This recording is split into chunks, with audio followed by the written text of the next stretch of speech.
जय जगन्नाथ सायना ओडिया टेक को आपण मानक स्वागत। आज आम गोटे इम्पोर्टाट टपिक उपर डिस्कस करिया जे वर्तमान केंद्र सरकार नुआ वर्ष भेटी देइछंती एवं वर्तमान गोटे प्रोग्राम आरंभ करछंती। एथिरे केउ माने आवेदन करि परिबे एवं एहाको किपरि आवेदन करिवे एवं एही योजना रे कोन रहिछि सुविधा सुजोग एवं एहा माध्यम रे आपण केते टंका पाई परिबे एवं मु आपन कहिबी जे एहाको आपण किपरि अप्लाई करिवे एवं एहार सुविधा सुजोग कौन रही। तेणु भिडियोटी को आपण मैंने संपूर्ण रूपे देखु तो आपण मैंने जानीपारे जे यह आप किपरि आवेदन करेंगे एवं जदि भिडियोटी को भल लगे लाइक सब्सक्राइब निश्चय करेंगे। चलते आम देखा जे यही योजना को आम किपरि अप्लाई करवा यार किपरि आम फायदा उठाई पार।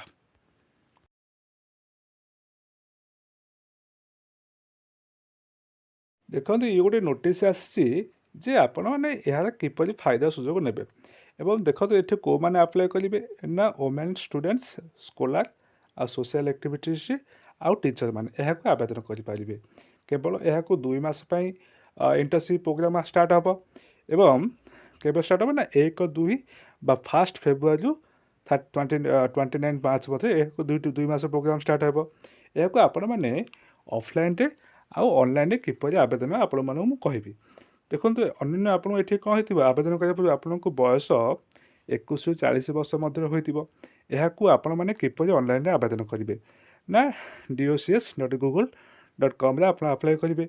एथे आपण संपूर्ण डॉक्यूमेंट को सेल्फ अटेस्टेड होता सहित गोटे फोटोकॉपी ये तो आवेदन शेष तारीख हूँ जे 10/1/2024। जो मैंने इंटर्नशिप प्रोग्राम सिलेक्टेड हेबे एमानकु प्रति मासरे मिलिबो केते 20,000 टका मिलिबो एठी। ता सहित आपण मानक ट्रैवल खर्च बा आपण एसी बस हो बा एसी डिलक्स हो बा 3 टायर एसी ट्रेन हो एथि जेबा पे संपूर्ण मागणा एवं रहिबा मागणा खाया मागणा तो संपूर्ण आपनको एठी मागणा रे मिलिबो। ता सहित आपण देखिबे जे आपण माने एहाकु किपरि आवेदन करेंगे तो आपण मानक कहबी। तो प्रोग्राम केबे स्टार्ट हम ना आपण मानक ऑलरेडी मु कहिछि जे केवल 2 मास प्रोग्राम हो एठी। तापर देखिए जो आप ऑफलाइन किपरि आवेदन करेंगे जदि ये आप कौन करेंगे ना ये गोटे फोटो आप अफिक्स करेंगे तापर आप कौन करेंगे देखो पर्सनल डिटेल्स ये आप कौन करेंगे ना पर्सनल डिटेल्स ये फिलअप करेंगे। ये आपण नेम ता सहित date of birth gender mobile number email ID ये टोटाल आप फिलअप करेंगे। तापर ये देखु जी रही आप बर्तमान कौटे कम कर टीचर अच्छा ये आप संपूर्ण फिलअप करके अपलोड करेंगे। तेणु यहाँ जब आप सिलेक्ट हुंती ताले यही योजनार सुविधा सुजोग पाइपर।